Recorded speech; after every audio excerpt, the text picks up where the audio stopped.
listening to the Philanthropisms podcast with Rhodri Davis.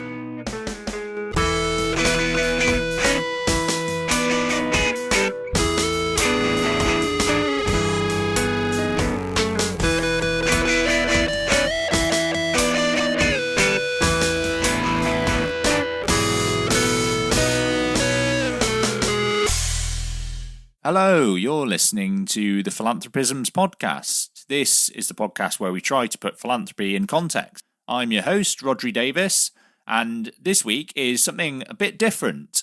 So this is the start of a mini-series that we're going to be releasing over the coming week. This is an introductory episode, which I'll tell you a bit more about in a moment, and then there'll be 3 other episodes within the series, one of which is also out today, and then the others, as I say, which will follow early next week and then the following Thursday. So the series itself is around the idea of myths of philanthropy, and I worked together on this with Mandy van Deven and Chiara Cattaneo from Elemental, who first pulled together an essay series a little while back around this idea of myths of philanthropy and got contributors to write essays about it. And when they got in touch with me to moot the idea of doing a podcast series, I thought this sounded great. And so what we've done is take a few of the kind of core themes from those essays and pull them together and get some of the people who contributed the essays to come and sort of delve into them a bit more.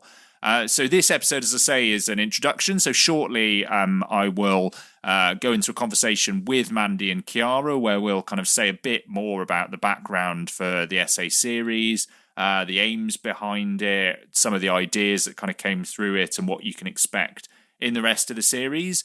And then, as I say, there's 3 separate episodes, all kind of arranged around particular themes. So the first one that you can listen to is around the idea of legacy.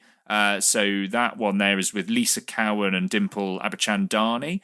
The next one, which will be out early next week, is around the idea of presumed expertise, and particularly the idea that sort of wealth brings with it a sort of natural expertise. And that's with Elise Marcelin and Tesmerelna Atsbeha. And then finally, at the back end of next week, we'll have the 3rd episode in the series, and that's on the idea of individualism and scarcity and the way in which those ideas play into, how we think about philanthropy and how we do philanthropy. And that one is with Zainab Mohammed and Devi Lipa O'Malley. So each of the episodes can be listened to in their own right as kind of standalone episodes, but also, over time, if you listen to the whole series, you'll hear how they link together and the sort of themes that run through each of them. So without further ado, let's go into the conversation with Mandy and Chiara, where you can find out a bit more about the series, and then I'll be back at the end for the usual little bit of housekeeping.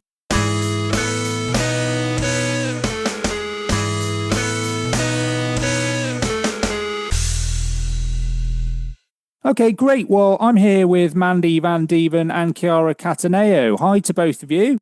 Hey, Rhodri. Hi, Rhodri. Thanks for having us.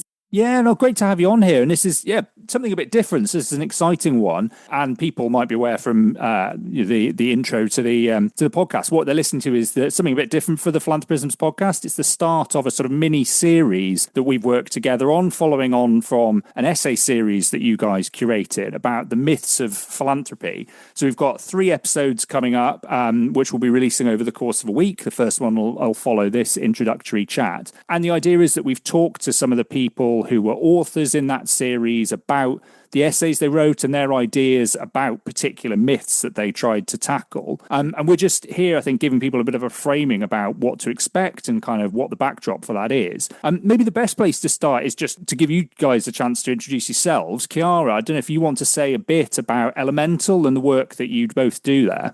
Yes, thank you, Rhodri. So both me and Mandy are co-lead of Elemental. Elemental is a funder learning and grant-making initiative that cultivates the conditions to resource narrative power. What that means is that we work with funders to encourage a more cohesive and coordinated philanthropic ecosystem. And we do this through a number of different approaches, which include one-on-one engagements with foundations to guide their strategies, facilitating convenings and learning exchanges among funders, and building knowledge about how to resource narrative work more effectively. And we also design and carry out funding experiments that move money to this work in new ways. Yeah, and I should say, actually, for people who aren't aware, that we've previously had you as guests on the podcast talking about some of that work around narrative change. So I'll make sure I put links in the show notes to places where people can find out a bit more and kind of dig in a bit more deeply. But in terms of this particular series, both the essay series and this podcast series, Mandy, maybe you could say a bit about why it was that you thought curating a series about the myths of philanthropy and that particular framing was something that was necessary. Yeah, I'm happy to share some of that backstory, and want to thank you for having us back on the podcast, Rhodri. We're always happy to explore the links between narrative work and philanthropy, and it's been really great to partner with you on these episodes and kind of dig into some of the provocations that are a part of the work that we're doing. So to orient your listeners to how the Myths of Philanthropy series came to be, for the last 12 years or so, I have been working in the philanthropic sector globally. And a lot of the work I've been doing has really been centered on moving resources to approaches that are more effective for funding narrative infrastructure and narrative power building, and doing that in more sort of innovative and creative ways. So within that role, I've had a lot of conversations with funders about the various types of work that they're funding. And how they see the contributions that they can make to narrative change. And sometimes that work is seen as sort of more accurately telling stories, telling more compelling stories, telling stories about the history and the present conditions of the societies that we live in. Sometimes that work is to amplify the voices and experiences of people who've been deliberately excluded from public conversation. And sometimes it's to enable us to look more deeply at the narrative and cultural mindsets that are influencing how we interpret and construct the world, which also then encourages us to behave in particular ways or punish us when we don't, right? So most often in these conversations, when people in philanthropy are talking about narrative change, they're focusing on things that are happening outside of philanthropy, right? They're talking about the ways social media or legacy news outlets have been captured by corporations and self-interested billionaires. They're talking about how bad political actors are intentionally driving people apart and enabling the global rise of authoritarianism. And then when the conversations are less heavy, they're talking about, the positive impact of pop culture icons like Bad Bunny or TV shows like Heated Rivalry. But what they are not often talking about is the impacts of narrative on philanthropy and how narrative influences how we understand our role as funders or how the institutions that we're working with operate. So I always found that to be quite curious.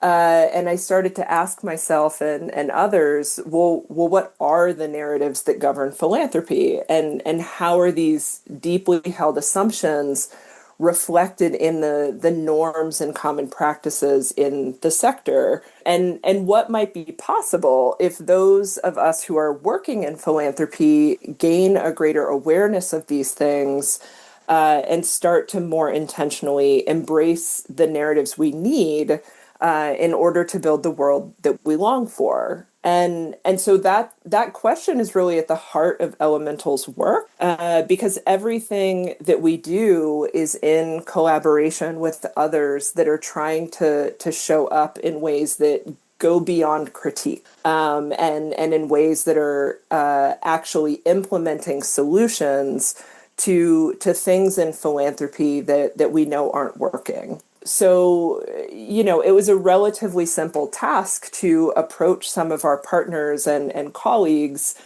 and ask them if they would be interested in contributing to a series that examines some of these common narratives that shape philanthropy.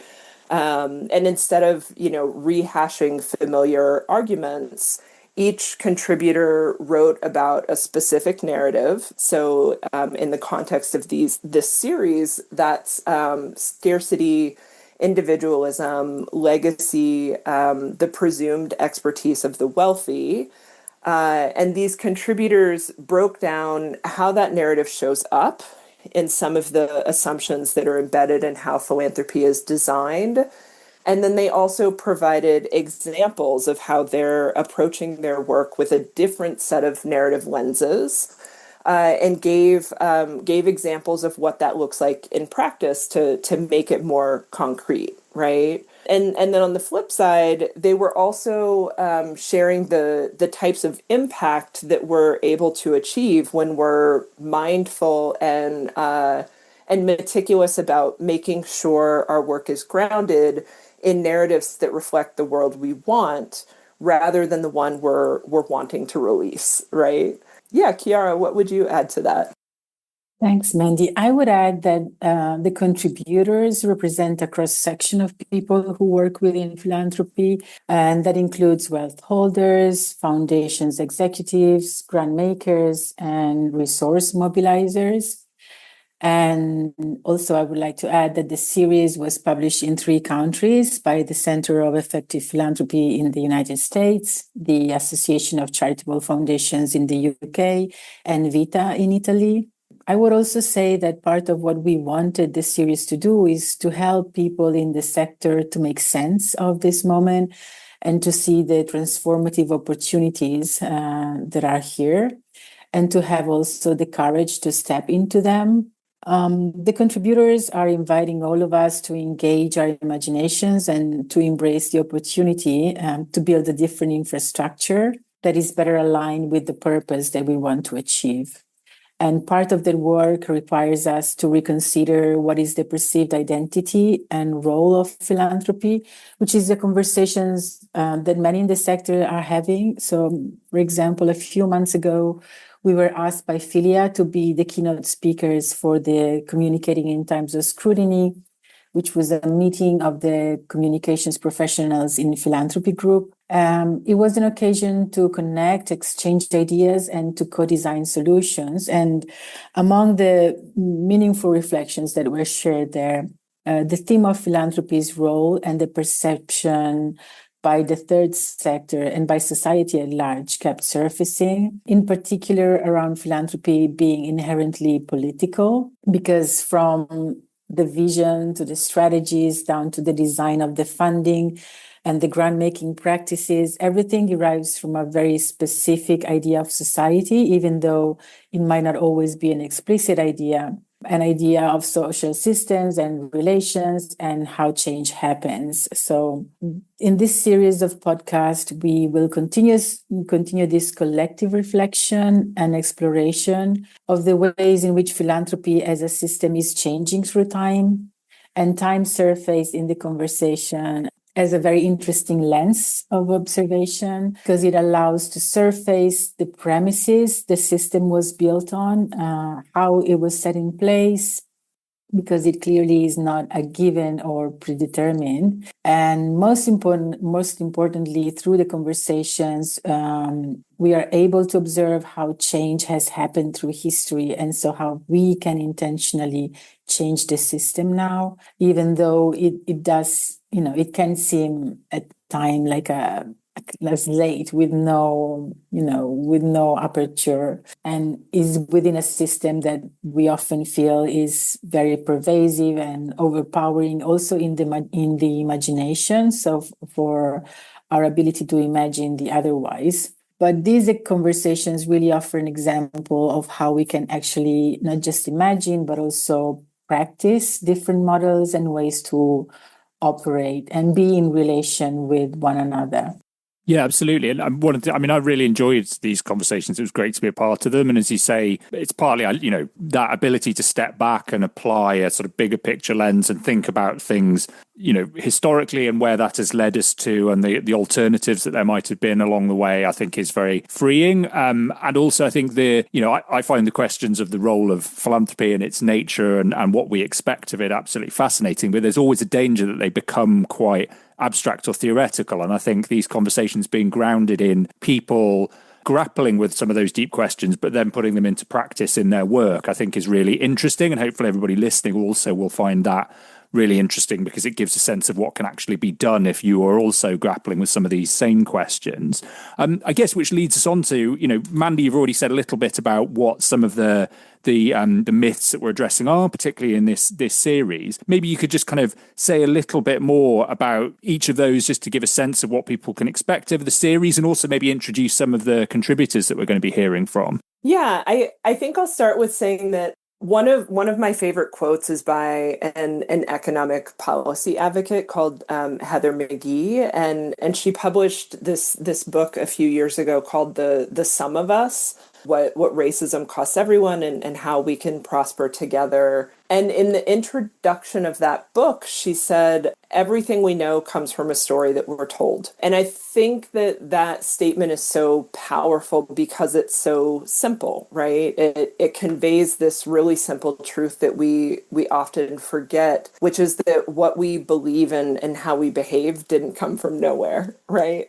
And so if we have curiosity about the origins of these things and look at them more deeply, then what we find is that we actually have more power than we know to reshape the narratives that got us here and build a better future. And in some ways I'm tempted to kind of turn this question back to you, Rhodri, because I know that you've spent a good amount of time digging through the history of philanthropy and sort of excavating the ways that it became institutionalized, particularly over the last 100 years or so through a lot of, let's say formal standards and practices. And of course, that also means the stories that people were telling about themselves and what they felt was best for society. Which is to say, right, that many of the myths of philanthropy that we see today were imposed in this top-down fashion by the people who created the sector. And those people tended to be colonialists and industrialists, folks that had a very specific profile and set of self-serving biases that are now baked into the sector. And, to be particular about it, that's white, male, affluent, Christian, and otherwise entitled. And honestly, it's a profile that's not terribly different from the people who are ushering in a new era of global fascism.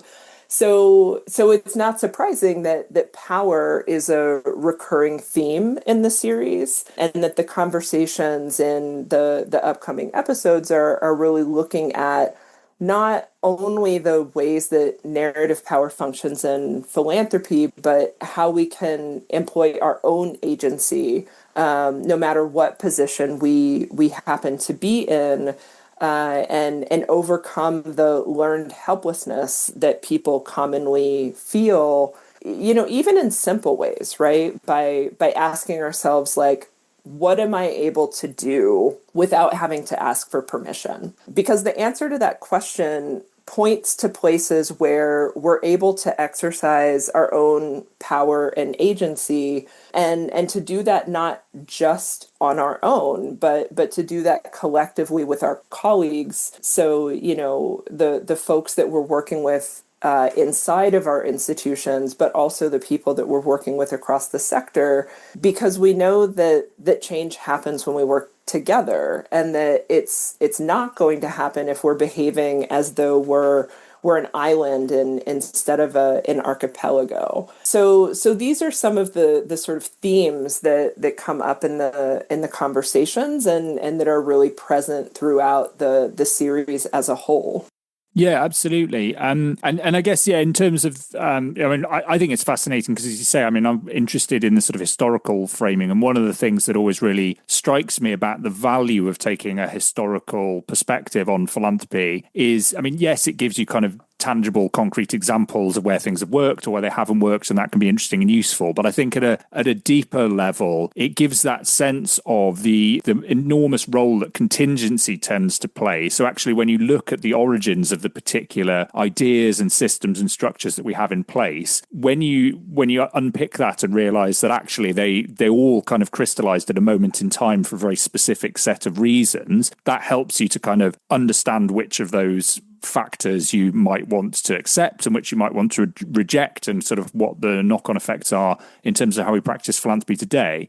But I think it also plays an enormous part in broadening our horizons about where things could go in the future, because I think often the domain of possibilities that we allow ourselves is quite limited, because we think, oh, well, the parameters are here and here, and, these things might be possible, but things outside of that aren't possible. And then you look back at how things happened in history and you realize that actually all of these things were often on the table, and we just happened to go in a particular direction, often for, because of a kind of combination of happenstance and luck, or a very specific set of circumstances. So I think it's really, it's a really valuable way to kind of bring that historical perspective into it and make it sort of something that actually is practically useful. And I guess in terms of how we framed these episodes, just so that people know what to expect. The first one that we've got coming up after this introduction is on the idea of legacy and very much kind of that historical grounding. So looking at where wealth has come from and where some of the structures that we use in philanthropy have come from. And as Chiara alluded to earlier, also the question of timescales, I think, is a big part of that conversation. So for that one, we're joined by Lisa Cowan and Dimple Abachandani. Really, really interesting conversation. Following on from that, we've got one about the idea of where expertise comes from within philanthropy and some of our assumptions about the relationship, particularly between wealth and expertise, and whether we're kind of too readily assume that those who've accrued wealth in society also have the knowledge to identify where priorities should lie and how to address them. And that one's with Elise Marcelin and Tesmerelna Atzbeyer. And that's, really, really interesting conversation that goes into some absolutely fascinating questions. And then finally, we've got one about the idea of individualism and how that's related to the idea of scarcity. And basically the idea that actually the models that we have within philanthropy are framed on the idea that resources are scarce and we need to compete for them at all times. Both kind of non-profits and those funding them. And also that we need to act individually and sort of think about things in terms of what we are achieving and the sort of specific impact that we can have. And that actually the alternatives to that are to think more collectively and to think in terms of abundance. And that one's with Zainab Mohammed and Devi Lipa O'Malley. So yeah, three really, really fascinating conversations. And I'd just be really interested, actually, following on from what Mandy was saying there, Chiara. You were there with me in some of those conversations. What were some of the kind of things that you also picked up on in terms of, ideas that particularly made you sit up, or themes that you saw kind of throughout all three of them?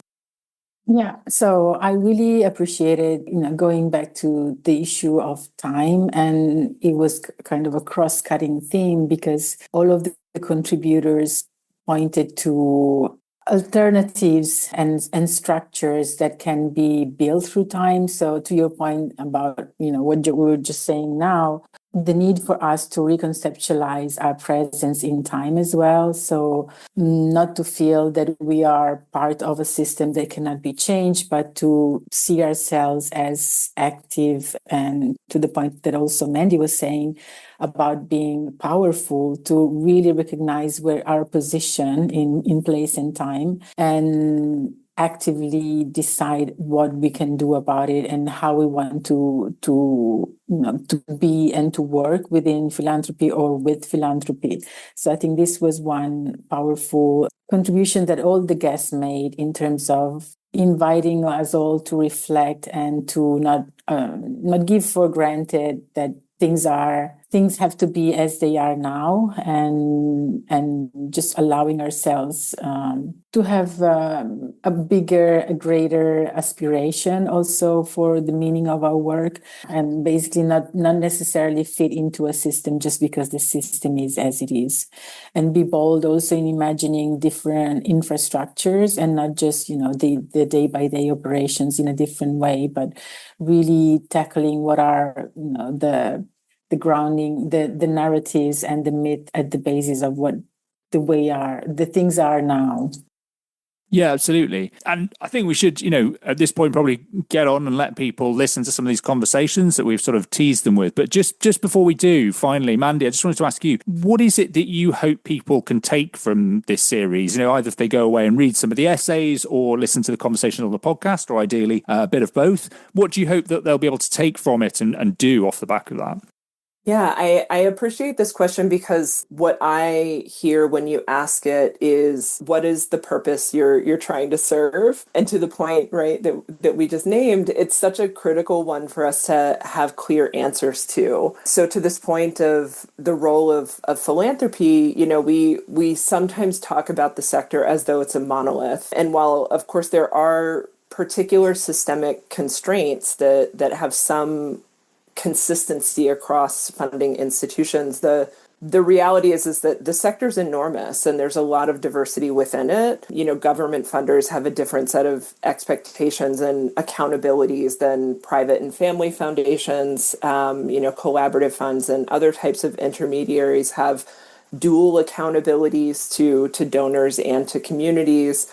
And so when we're thinking about what it's going to take to transform this sector, the myths and norms show up differently depending on your positionality. And so we have to be careful in identifying the assumptions that we're making and ask, are these true, right? Or if they are true, for whom are they true? Because it's not universal. Who decided that these are going to be the standards of practice? Whose purpose are they serving? Has that purpose met its expiration date, right? Because if we want the work that we do to be meaningful, then we have to make sure that it's designed in a way that sets us up for success, not for failure. And one of the things that I often tell people that's actually mentioned in one of the upcoming episodes is that most philanthropic institutions are set up in a way where they wouldn't fund themselves because they lack rigor and clarity of purpose. And that includes ones that have all manner of metrics that they're applying and sort of hoops that they're making people jump through in exchange for a pittance often. So ultimately what I want people to take away from this series is the encouragement to figure it out themselves and to figure it out by starting with getting clear on the answers to what is the purpose I'm intending to serve, what is the role I'm well positioned to play, and what do I need to know about the conditions I'm operating within to execute the answers to those things with excellence. Because having a solid understanding of the narrative context that we're operating in and the way it shapes our environment gives us valuable information about the strategies that are more likely to succeed and where to channel our energy. But I'm also curious to hear what Chiara's hopes are. Yeah, I hope this series can be a piece in a wider picture in the journey that so many in philanthropy and around philanthropy are engaged in now. I hope what the contributors and you, Rhodri, have shared so generously can be of inspiration to create new meaning and new maps for change, that they can be, pieces in the path that are significant and relevant to people wherever they are in space and time, within their organizations, and also, that it can be a piece of this puzzle to create a greater sense of belonging, of possibility and community. And I really see the series and this space as well as an organizing space, so that it can be, a space where stories are offered of how things are happening in a different way, in different places, and that it can be, the germ of organizing around this community. Absolutely, yeah. And as you say, I think, there are many, many people in philanthropy already talking about these issues and working on them, but not everyone for who starts to grapple with them has the privilege of being part of those conversations. So I certainly hope that there are people out there who hear this and have a sense of realizing that others are already kind of thinking the same things, but also going beyond that and doing something that kind of starts further conversations and hopefully kind of collaborations. Just remains to say thanks ever so much, Mandy and Chiara, both for coming on to talk about the series and also for helping to pull it together. It's been a real pleasure to work with both of you on it. I really enjoyed kind of being part of those conversations and really looking forward to sharing them with everyone else. Yeah, thank you thanks so much, Rhodri.